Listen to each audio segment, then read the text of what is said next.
Good evening, subscribers. Good to see you all. Not that I can, but you can see me. I've had a few comments that my YouTube mannerisms are not what they should be, so I've tried to improve it bit by bit. So I'm sitting on a chair instead of slouched on a bed so far.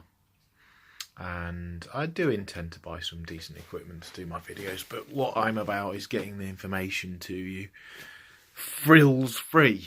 That's everything that I'm about. No frills, but do the basics well. So I just want to talk to you about sleep. I'm a short sleeper. I can do with 4 hours sleep. Not do better with, and I have a couple of naps if I'm really falling asleep and can't keep my eyes open. But how do I know I'm a short sleeper? Well, I've struggled since I was a teenager with waking up in the middle of the night, unless I just become a lazy fat slob and I just stay in bed, don't do any exercise, eat myself into a stupor, and I don't wake up. But that's not how I'm meant to be. The minute we start bringing in the exercise, starts getting the hormones going, starts getting the neurotransmitters going, and once that happens, it kind of regulates your sleep cycle. If you're active, your sleep cycle is self-regulating. How do I know it's self-regulating? Because we get something that's called the dawn phenomenon. And basically what happens is your body goes through a sleep cycle, or several sleep cycles, and then at some point in the middle of the night, between 2 a.m. and 8 a.m. generally, your liver dumps out a load of glycogen into your bloodstream and raises your blood sugar. And as a response to this, your pancreas secretes insulin and does the job that insulin has to do with that glucose in the bloodstream. So basically your body provides you a meal, a get-up meal.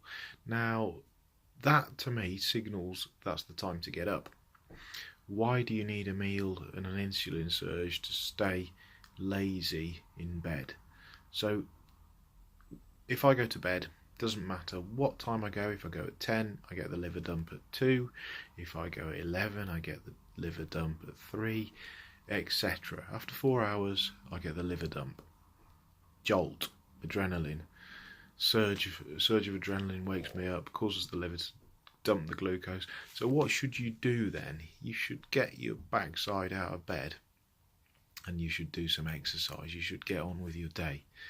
How do you know when your liver dump happens?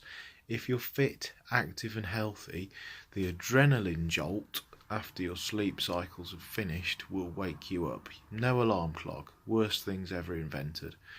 You should wake up when you have your liver dump.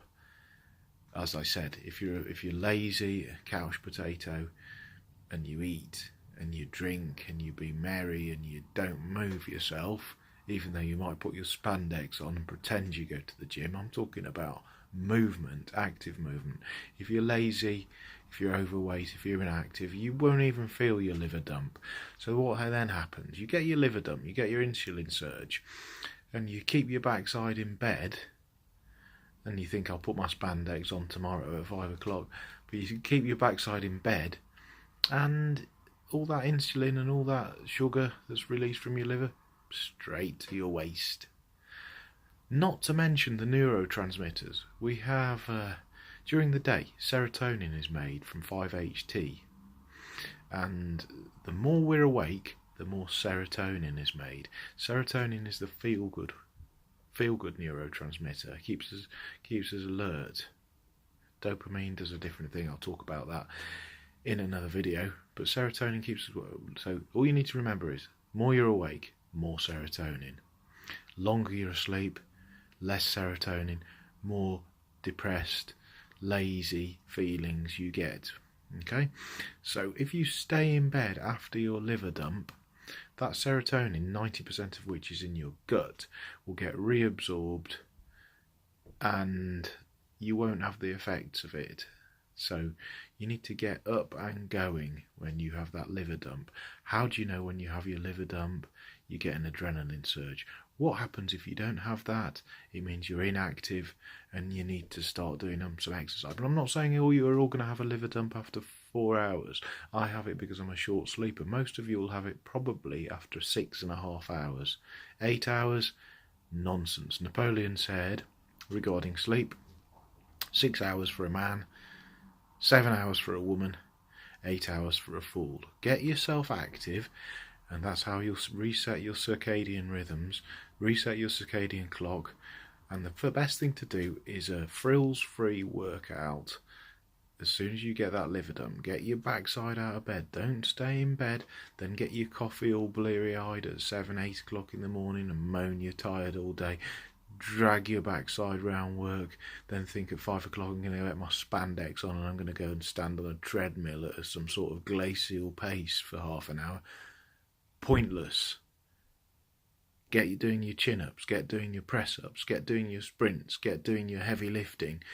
Then you'll get your adrenaline surge, you'll feel it, you'll get your liver dump, and then you get your backside out of bed. Have a good evening.